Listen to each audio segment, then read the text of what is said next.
सभी स्टूडेंट्स जुड़ जाएं आके। हमारी क्लास जो है लाइव हो चुकी है। अगर आपको दिखाई सुनाई पड़ रहा है तो एक बार कमेंट कर दीजिए। हमारी क्लास लाइव हो चुकी है। आज हम लोगों को वायरस के अंदर एक दो बातें और जाननी है। फिर वायरस का अगला टॉपिक विरोइड्स और लाइकेनाजी स्टार्ट कर देंगे। तो जल्दी से जुड़ जाइए आकर के भाई, जल्दी से जो है जुड़ जाइए आकर के। तो आज हम लोगों को सबसे पहले बैक्टीरियोफेज के बारे में एक दो बातें जान लेनी है। बैक्टीरियोफेज बैक्टीरियोफेज बैक्टीरियोफेज किसे कहते थे? ऐसे वायरस जो बैक्टीरिया को संक्रमित करते थे उन्हें बैक्टीरियोफेज कहते थे, और इनके अंदर डबल स्टैंडर्ड डीएनए पाया जाता। तो लिखेंगे जो वायरस बैक्टीरिया को संक्रमित करते हैं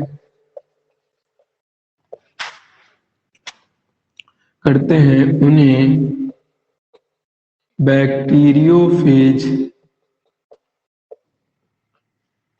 कहा जाता है।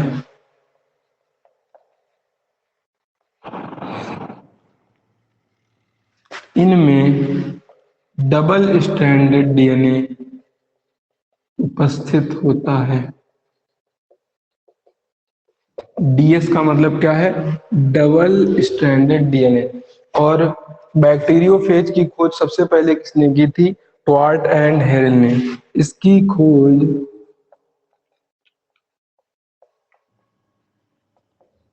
ट्वार्ट व हेरल ने की थी। नोट में एक दो पॉइंट और जान लेंगे। ऐसा वायरस जो ई कोलाई को संक्रमित करे, इस्चेरेसिया कोलाई को संक्रमित करे, उसे कोलीफेज कहते हैं। तो लिखेंगे नंबर एक पॉइंट में नोट में, जो वायरस ई कोलाई को संक्रमित करे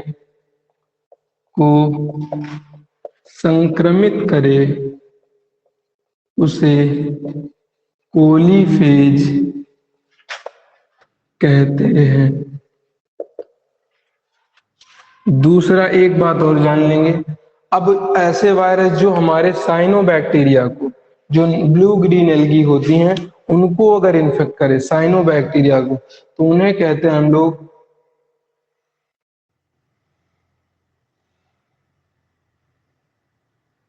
हाँ, डीएनए मॉडल जो है वाटसन और क्रिक ने दिया था, एकदम सही है। डीएनए का डबल हेलिक्स मॉडल जो है वाटसन और क्रिक ने दिया था। साक्षी, डीएनए का जो डबल हेलिक्स मॉडल है 1952 में वाटसन और क्रिक ने दिया था, एकदम सही।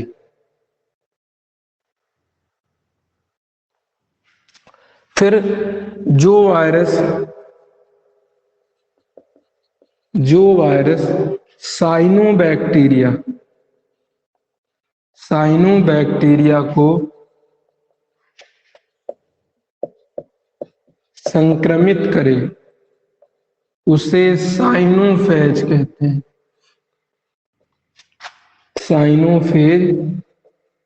कहते हैं। ये हो गया हमारा बैक्टीरियोफेज के बारे में। बस इतना ही जानना था हम लोगों को, इससे ज्यादा नहीं जानना है बैक्टीरियोफेज के बारे में।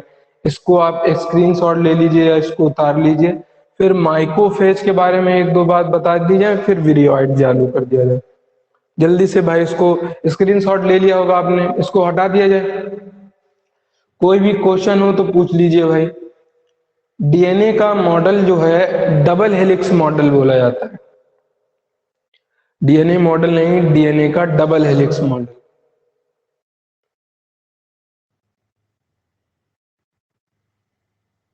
विथ नहीं भाई, डायामीटर, जो व्यास होता है।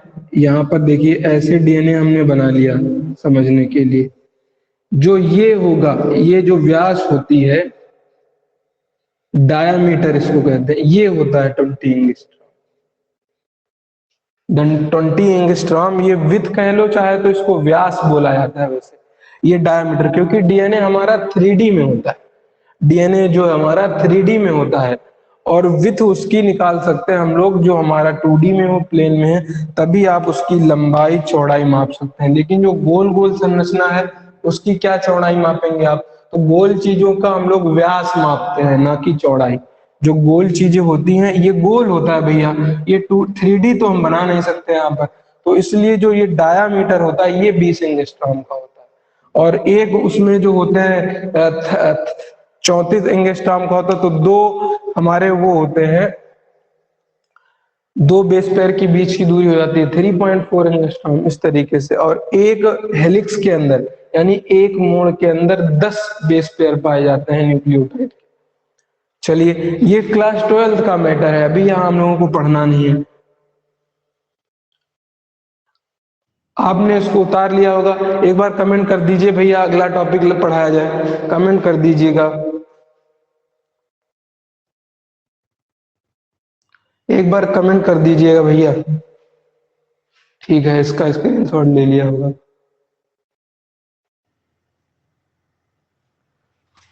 अब बच्चे पूछ रहे हैं कि शुगर फास्फेट बैकबोन क्या होती है। ये हमारा टॉपिक है क्लास 12 का, लेकिन अगर यहाँ पर आप जानना चाहते हैं तो ये समझ लीजिए शुगर फास्फेट बोन क्या होती है। जैसे जो हमारा डीएनए होता है, डीएनए 3 चीजों से मिलकर बना होता है। एक होता है हमारा शुगर, दूसरा होता है फास्फेट, और तीसरा होता है हमारा बेस पेयर, क्या कह दे सकते हैं हम लोग, नाइट्रोजन बेस से। 3 चीजों से मिलकर के बना होता है।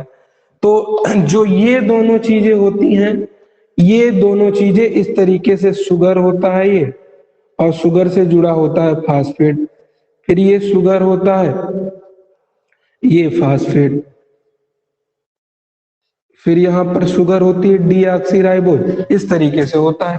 और सेम इधर भी सिस्टम चलता है, शुगर, शुगर और शुगर, और इससे जुड़ा होता है फास्फेट। अब ये चेन शुगर फास्फेट इस तरीके से चल रही, और इन्हीं के साथ में जुड़े होते हैं यहाँ पर नाइट्रोजन बेस। मान लीजिए यहाँ पर अगर एडेनिन नाइट्रोजन बेस जुड़ा है तो यहाँ पर थाइमिन जुड़ा होगा, यहाँ पर साइटोसिन तो यहाँ पर ग्वानिन, यहाँ पर एडेनिन तो यहाँ पर थाइमिन, इस तरीके से जुड़े होते हैं हमारे नाइट्रोजन बेस। ये हो गए एटीसीजी, ये हो गए नाइट्रोजन बेस, एटीसीजी ये हो गए नाइट्रोजन बेस।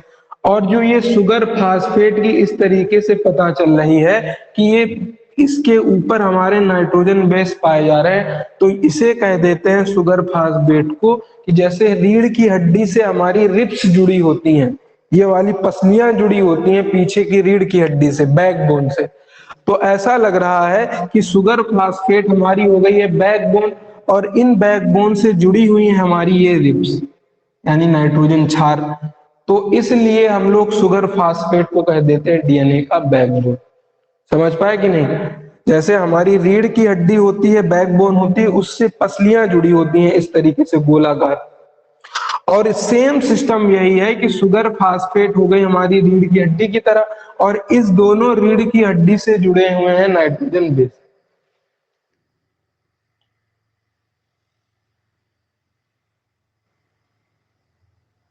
हाँ, एंटी पैरेलल का मतलब होता है कि एक चेन 3' से 5' जाएगी, दूसरी 5' से 3', एक दूसरे के चेन अपोजिट होते हैं।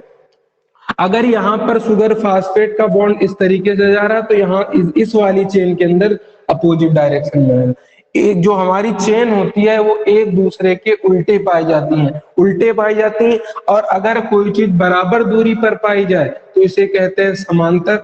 अगर लेकिन यहाँ से ये मान लिया 5', ये मान लिया 3', ये 3', और ये अगर मान लिया हमने 5' से 3', तो ये समांतर तो हैं, लेकिन समांतर होने के साथ साथ ये अपोजिट हो गए, और जिसमें जुड़ जाए अपोजिट तो अपोजिट को हम लोग कह देते हैं इंग्लिश में एंटी। जैसे क्लॉकवाइज को विपरीत करेंगे तो कह देते हैं एंटी क्लॉकवाइज। जैसे सुना होगा टेररिस्ट का उल्टा क्या होता है, एंटी टेररिस्ट। जैसे अगर आपने दवाई खाई होगी बायोटिक्स यानी बायो को कहते हैं जीव, और जो बायो को मारे उन्हें कह देते हैं एंटीबायोटिक्स। तो जिसके अंदर उल्टा हो जाए उसे कह देते हैं हम लोग एंटी। तो इसलिए पैरेलल तो है लेकिन इन दोनों की डायरेक्शन अलग अलग। यहाँ से देखिए 5 डैश से 3 डैश जा रहा है, यहाँ उल्टा जा रहा है 5 डैश से 3 डैश, तो दिशाएं अलग हो गई तो कह दिया एंटी, लेकिन समांतर है तो कह दिया पैरेलल, तो नाम हो गया एंटी पैरेलल यानी प्रति समांतर। चलिए भैया, ये टॉपिक हम लोग बहुत डीप में पढ़ते हैं ट्वेल्थ में। आपको जो है वहां पर जब ट्वेल्थ में आएगा तो कोई भी इसमें परेशान होने की जरूरत नहीं, इतना ज्यादा इतना डीप पढ़ाते हैं कि आपको एक क्वेश्चन नहीं छूटेगा। अभी ऑफलाइन चल रही है, ऑनलाइन चल रही है, जब ऑफलाइन चले, जब आप अब आप बार बार क्वेश्चन ही करे जा रहे हैं तो एक क्लास ही हमारी। अगर आपको पूछना है जो भी है, आप जो है कल स्कूल आ जाइएगा 8 बजे। आप इतने सारे क्वेश्चन पूछ रहे हैं तो 8 बजे आ जाइएगा, आपके सारे डाउट यहाँ पर दूसरे बच्चे भी पढ़ रहे हैं तो उनको आगे का ये पढ़ाना है, तो इसलिए जो है आपके जितने भी डाउट्स हैं किसी भी टॉपिक के, आप जो है कल 8 बजे स्कूल में आ जाइएगा, अपनी कॉपी किताब जो भी है आपके पास वो लेकर यहाँ पर आपको बता दिए जाएंगे। क्योंकि यहाँ पर भाई वीडियो रिकॉर्ड होती है तो टाइम खराब हो रहा है यहाँ पर, इसलिए बताने को तो हम सारा पढ़ा दें, हमें डीएनए यहीं पर, लेकिन वो मसला है क्या, जब वो ट्वेल्थ का टॉपिक है यहाँ पर क्या पढ़ा कर करेंगे। तो जो भी डाउट हो आपके 11th में 12th में किसी भी बायो से, किसी भी सब्जेक्ट या फिजिक्स केमिस्ट्री बायोलॉजी के अंदर किसी भी चीज का अगर टॉपिक हो, डाउट हो, तो कल आ जाओ आप 8 बजे यहाँ पर पूछ लो आके, जो भी यहाँ पर टाइम ना खराब करो। फिलहाल ये उतार लिया होगा, इसको हटा रहे हैं, आगे चलेंगे हम लोग माइक्रोफेज की।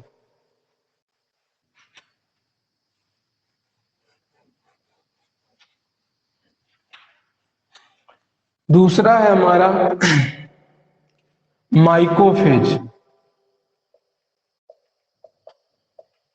अगर याद हो आपको तो हमने कहा था कि जो फंजाई और कवक होते हैं इनके अध्ययन को हम लोग कहते हैं माइको फंजाई, यानी जो कवक होते हैं कवक के अध्ययन को माइकोलॉजी कहा था वहां पर। फंजाई या जो कवक होते हैं इनके अध्ययन को माइकोलॉजी कहते हैं। इसीलिए जो वायरस कवक को संक्रमित करते हैं उन्हें कहते हैं माइकोफेज। तो लिखेंगे जो वायरस कवक को संक्रमित करे उन्हें माइकोफेज कहते हैं। इसकी खोज हुई थी सिंडेन, एक वैज्ञानिक थे। सिंडेन ने 1957 में सिंडेन ने 1957 में अगेरिकस बिस्पोरस नामक कवक से खोज की थी माइकोफेज की। तो लिखेंगे सिंडेन कौन से सन में, 1957 में अगेरिकस बिस्पोरस से खोज की। तो ये बात हो गई हमारी, किसने खोज की थी, सिंडेन ने। और जो हमारे माइक्रोफेज होते हैं इनके अंदर क्या पाया जाता है, डीएनए पाया जाता है कि आरएनए। तो लिखेंगे इनमें डबल स्टैंडर्ड आरएनए व आकार गोलाकार होता है। कभी कभी पॉलीगोनल भी पाते, गोलाकार होता है। तो ये हो गया हमारा माइक्रोफेज। अब हम लोग पढ़ेंगे विरियोइड्स के बारे में। विरियोइड्स क्या होते हैं, वायरोइड्स क्या होते हैं। कुछ लोग वायरोइड्स पढ़ते हैं, कुछ लोग विरियोइड्स पढ़ते हैं। तो देखते हैं भाई विरियोइड्स क्या होते हैं या वायरोइड्स। इसको भैया लिख लीजिए, इतना ही काफी इसमें। आगे बढ़ते हैं हम लोग वायरोइड्स के बारे में। चलिए अगला टॉपिक है हमारा वायरोइड्स।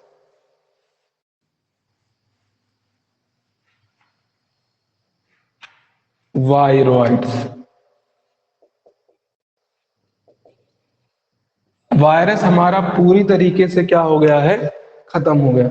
वायरस हमारा जो है पूरी तरीके से कंप्लीट हो गया है। अब पढ़ना है हम लोगों को वायरस यानी वायरॉइड्स के बारे में। अब पढ़ना है हम लोगों को वायरॉइड्स के बारे में। एक बार इसको देखेंगे, वायरस कंप्लीट हो चुका है, वायरस हमारा कंप्लीट हो चुका है। अब पढ़ना है वायरॉइड्स के बारे में। वायरॉइड्स की बस 2-3 लाइनें जाननी है, क्या होता है हमारा। तो इसकी खोज की थी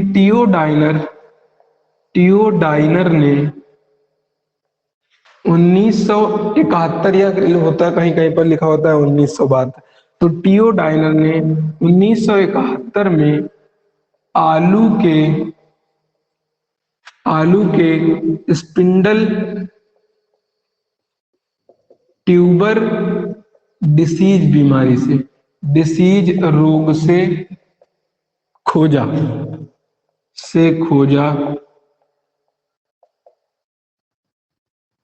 खोजा और कहा कि यह वायरस से भी वायरस से भी छोटे संक्रमित कारक हैं। यानी इनका आकार क्या होता है, वायरस से भी छोटे हैं। इनका आकार जो है, साइज जो है इनका वायरस से भी क्या है, छोटा है। अब इनके अंदर याद रखेंगे कि वायरस और वायरॉइड्स में बेसिकली फर्क क्या होता है। वायरस के अंदर आनुवांशिक पदार्थ प्लस प्रोटीन दोनों पाई जाती थी, लेकिन वायरॉइड्स के अंदर क्या होता है कि जो हमारा आनुवांशिक पदार्थ है वो तो पाया जाएगा, लेकिन प्रोटीन उसके ऊपर नहीं पाई जाएगी। तो याद रखेंगे इनमें इनमें मुक्त रूप से आरएनए उपस्थित होता है, लेकिन प्रोटीन कोट नहीं पाया जाता है। प्रोटीन का जो कोट होगा नहीं पाया जाएगा। एक बात और याद रखेंगे, फिर ये हमारा टॉपिक खत्म। वायरॉइड्स में बस 3 ही बातें जाननी थी।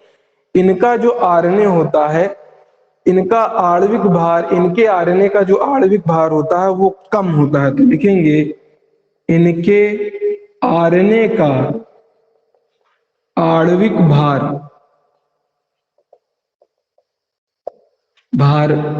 कम होता है, लो मॉलिक्यूलर वेट। ये वायरॉइड्स भी हमारा खत्म हो गया। जैसे अगर कहें कि कोई इस तरीके से पाया जा रहा है, इसके अंदर ये है हमारी प्रोटीन, ये है हमारा जेनेटिक मटेरियल। अगर दोनों किसी भी चीज के अंदर प्रोटीन और जेनेटिक मटेरियल दोनों पाए जाए तो उसे कहेंगे वायरस।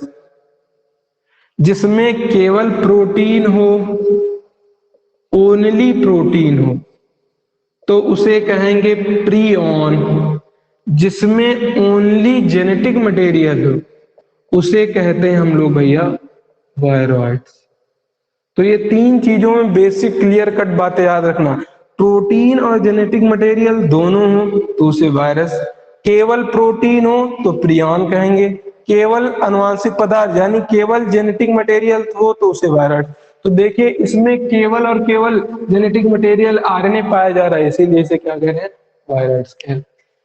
हाँ, अब जिसके भी कोई भी डाउट हो वो पूछ। सर आरएनए की full form ribo nucleic acid होता है।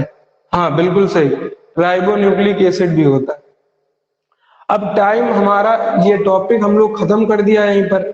आज जो है, जो टाइम बच रहा है, लाइकेन बचा है छोटा सा टॉपिक, उसको भी पढ़ा देंगे। लेकिन अगर आपके कोई भी डाउट है तो पूछ लीजिए, अभी हमारे पास टाइम है इस क्लास के अंदर। तो क्योंकि हमारा टॉपिक हो चुका है ओवर, अब स्टार्ट करेंगे नया टॉपिक तो उसमें टाइम लगेगा ज्यादा। इसलिए अगर आपके कोई भी डाउट हो तो पूछ लीजिएगा, आप टाइम है हमारे पास, पूछ लीजिएगा जो भी टॉपिक हो। कोई भी डाउट हो तो आप कमेंट के माध्यम से पूछ सकते हैं।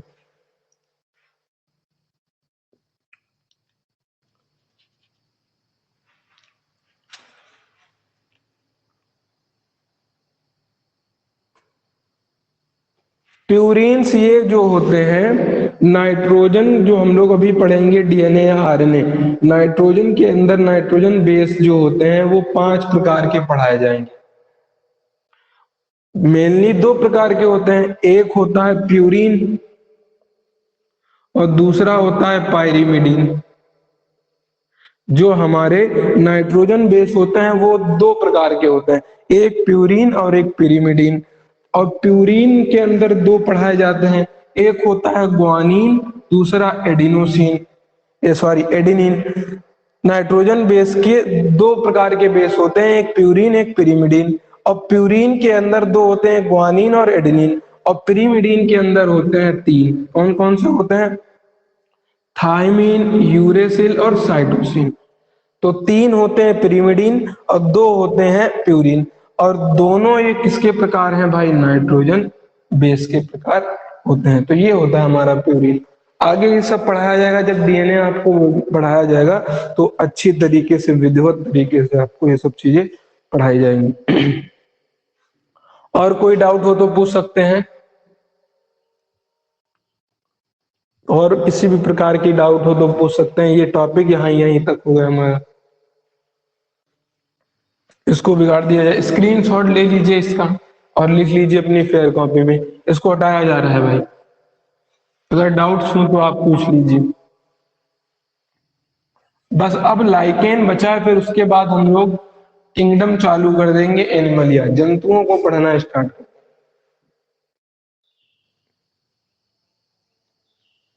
पूछ रहे हैं एडेनिन का वर्क क्या होता है।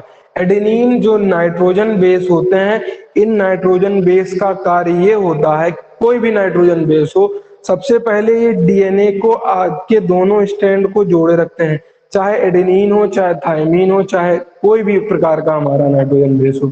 और एडेनिन हमेशा थायमीन के साथ दो बॉन्ड बनाता है। और जितने भी नाइट्रोजन बेस होते हैं ये काम करते हैं अनुवांशिक कोडान की तरह।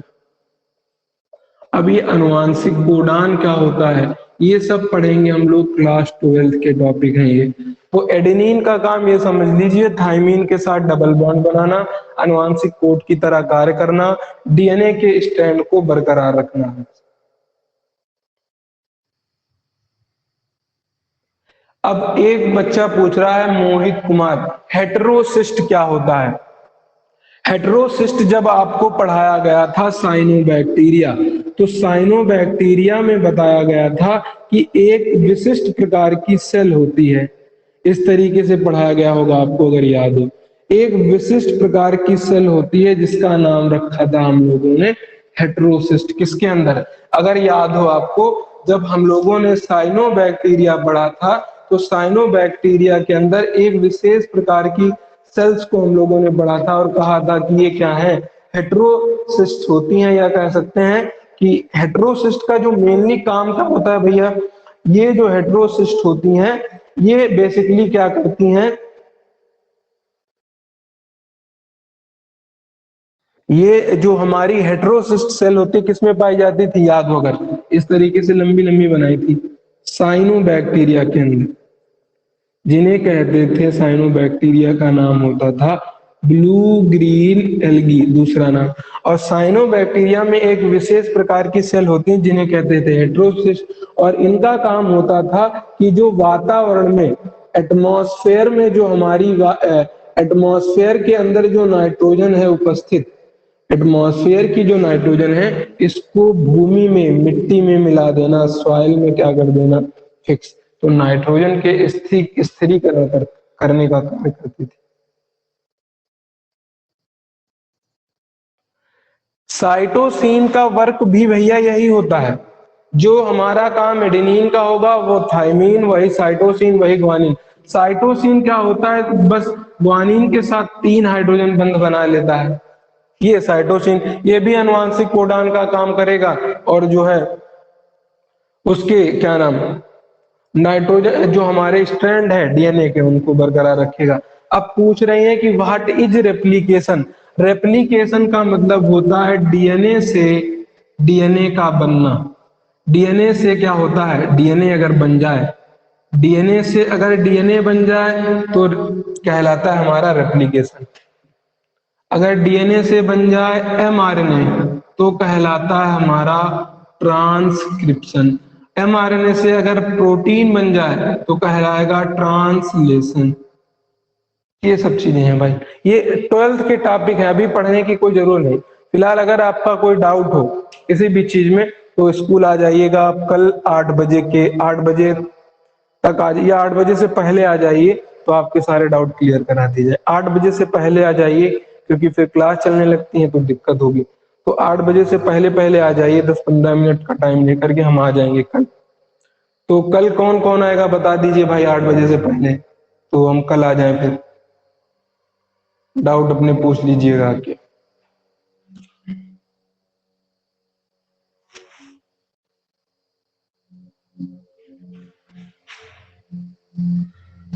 चलिए फिर क्लास को ओवर किया जाए कि कुछ और पूछना है आप?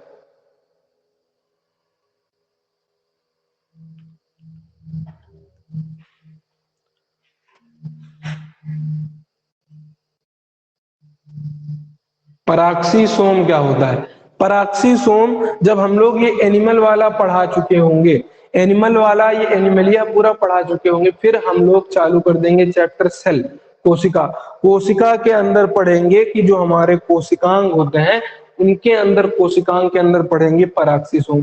पराक्सीसोम जो है फैटी एसिड के कंजर्वेशन में काम आता है, एक प्रकार का कोशिका का अंगक है, कोशिकांग है पराक्सीसोम। ये हम लोग पढ़ेंगे कोशिका वाले चैप्टर में, जब चालू कर देंगे 11th के अंदर कोशिका चैप्टर विस्तार से पढ़ाया जाता है, तो वो हम लोग चैप्टर जब चालू करेंगे तब पराक्सीसोम के बारे में पढ़ेंगे। अभी फिलहाल जो है जो पढ़ाया जा रहा है उससे पूछिए, और अगर हाँ थोड़े बहुत डाउट है तो उनको पूछ लीजिए। जो पढ़ाया ही नहीं गया उससे क्या पूछना, अभी जब वो पढ़ाया जाए तब उनसे पूछिए। पराक्सीसोम कोशिका वाले चैप्टर में पढ़ाया जाएगा, कोशिका के अंग।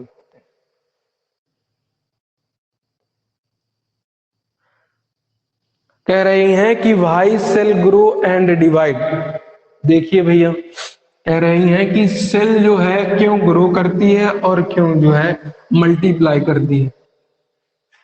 ये तो एकदम आपने, जैसे आपको ये पूछा जाए, कहा जाए कि इंसान जो है बच्चों को जन्म क्यों देता है, आपसे अगर पूछा जाए इंसान बच्चों को जन्म क्यों देता है, तो आपका जवाब होगा अपनी पीढ़ी को बरकरार रखने के लिए, अपनी पीढ़ी को बनाए रखने के लिए, मानवता को बनाए रखने के लिए इंसान अपने बच्चों को जन्म देता है। सेम यही लॉजिक सेल के लिए है। सेल इसलिए डिवाइड होती है, इसलिए ग्रो करती है। अगर एक सेल से दो सेल ना बने तो ये सेल खत्म हो जाएगी, तो धीरे धीरे सेल्स का क्या हो जाएगा, अस्तित्व ही खत्म हो जाएगा। क्योंकि किसी भी चीज का जीवन काल एक लिमिटेड होता है। जैसे मनुष्य का जीवन काल मान लीजिए सही एवरेज 70 साल है, तो 70 साल के बाद वो खत्म हो जाएगा। अगर मान लो 70 साल से पहले पहले उसने बच्चों को जन्म नहीं दिया तो उसकी पीढ़ी हमेशा के लिए खत्म। इसीलिए अगर सेल जो है एक लिमिटेड टाइम अपनी जिंदगी से पहले नई सेल का जन्म ना दे तो उसका काम खत्म। तो ये होता है हमारा डिवाइड क्यों करती, इसलिए डिवाइड करती है। हर एक चीज का अपना अपना एक लिमिटेड जिंदगी है, लिमिटेड लाइफ स्पान है। फिर पूछ रहे हैं इन्वॉल्वमेंट ऑफ राइबोसोम का वर्क क्या है, होता है एमआरएनए में। इन्वॉल्वमेंट ऑफ एमआरएनए, देखिए भैया एमआरएनए, सुनिए, ये हमारा मान लीजिए एमआरएनए बना लिया 5'3', ये क्या हो गया एमआरएनए। अब इस एमआरएनए पर हमारे आके जुड़ते हैं राइबोसोम, ये मान लीजिए राइबोसोम जुड़े आके। राइबोसोम का काम ये होता है कि राइबोसोम की दो यूनिट आपको दिख रही होंगी, ये एक छोटी ये एक बड़ी, ठीक। अब इसी राइबोसोम से आकर के अटैच होते हैं आकर के हमारे क्या, टीआरएनए। और टीआरएनए पर होते हैं एंटीकोडॉन, एमआरएनए पर होते हैं कोडॉन। टीआरएनए अपने साथ लेकर के आता है अमीनो एसिड। तो राइबोसोम की मदद से ही टीआरएनए अनुवांशिक कोडान को पढ़ पढ़ करके अमीनो एसिड की चेन बनाता चला जाता है, जिससे क्या होता है हमारा एक पॉलीपेप्टाइड चेन तैयार हो जाती है। प्रोकैरियोटिक 70 क्या है सारे क्वेश्चन पूछ ले रहे हैं। सुनिए, जो हमारी सेल होती है, एक सेल होती है प्रोकैरियोटिक, एक होती है यूकैरियोटिक। प्रोकैरियोटिक और यूकैरियोटिक में, प्रोकैरियोटिक का मतलब है प्रोकैरियोटिक के अंदर जो राइबोसोम पाया जाता है वो 70S प्रकार का जो यूकैरियोटिक होता है, यूकैरियोटिक में 70 एस भी पाया जाता है और 80 एस भी पाया जाता है। 70 और 80 एस का मतलब क्या है? अगर आप डेयरी पर गए होंगे, डेयरी पर, तो वहां पर देखा होगा कांच की जो है स्लाइड्स होती हैं, उसमें दूध डाल करके ये बताया जाता है कि आपके दूध में कितनी फैट है, कितनी प्रोटीन है और कितना पानी। उसको खूब घुमाया जाता है, देखा होगा नीली नीली मशीन होती है, डेयरी पर खूब घुमाते हैं उसको, और स्लाइड्स के अंदर जो है कांच की टेस्ट ट्यूब में थोड़ा सा दूध डाल के बता देते हैं आपके दूध में इतना फैट है, इतना प्रोटीन और आपने इतना पानी मिलाया है। तो सेम वही काम किया जब प्रोकैरियोटिक और यूकैरियोटिक के राइबोसोम को वही वाली मशीन, उस मशीन का नाम होता है सेंट्रीफ्यूगेशन मशीन, जो डेयरी पर रखी होती, उसमें देखा गया जब घुमाया गया तो देखा गया कुछ राइबोसोम वजन थे और कुछ राइबोसोम हल्के थे। जो हल्के वाले थे उन्हें 70 एस कह दिया गया, जो वजन वाले थे उन्हें 80 एस कह दिया। एस का मतलब होता है सिडबर्ग यूनिट। 50 क्या होता है? 50 इनकी भी सब यूनिट, अगर 80 एस है तो इसकी सब यूनिट होगी 50 एस, इसकी 30 एस, इसकी होगी 60 एस, इसकी 40 एस, इसकी होगी 50 एस, इसकी 30 एस। फिर इनकी भी सब यूनिट होती हैं, 30 एस की भी, 60 एस की भी, इसकी भी।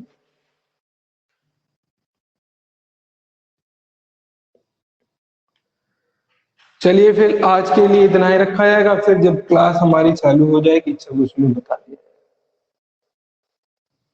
एक क्वेश्चन फिर आ गया है, एस का मतलब क्या है? जिस साइंटिस्ट ने अलग किया था उस साइंटिस्ट का नाम था सिडबर्ग। तो उस साइंटिस्ट ने अपने नाम के आधार पे इनकी इकाई दे दी, वजन का नाम दे दिया। जैसे अगर कोई चीज हम वजन करते हैं तो इसे कहते हैं 5 ग्राम, 6 किलोग्राम। जब राइबोसोम आप नापेंगे तो कहेंगे सिडबर्ग यूनिट। क्या कहेंगे? एस का मतलब सिडबर्ग यूनिट। जिस साइंटिस्ट ने इसको वजन किया था उसके ऊपर सेंट्रीफ्यूगेशन मशीन के ऊपर, उसका नाम था साइंटिस्ट का सिडबर्ग। तो उसने अपने नाम के अनुसार से इसकी मात्रक यानी इकाई को दे दिया। चलिए बाकी कल डाउट पूछ लीजिएगा कि स्कूल में। अरे टाइम हो गया भैया बहुत। ठीक है ठीक है, कल आ जाइएगा, पूछ लीजिएगा। चलिए आज के लिए इतना ही रखा जाता है। ठीक, गुड बाय।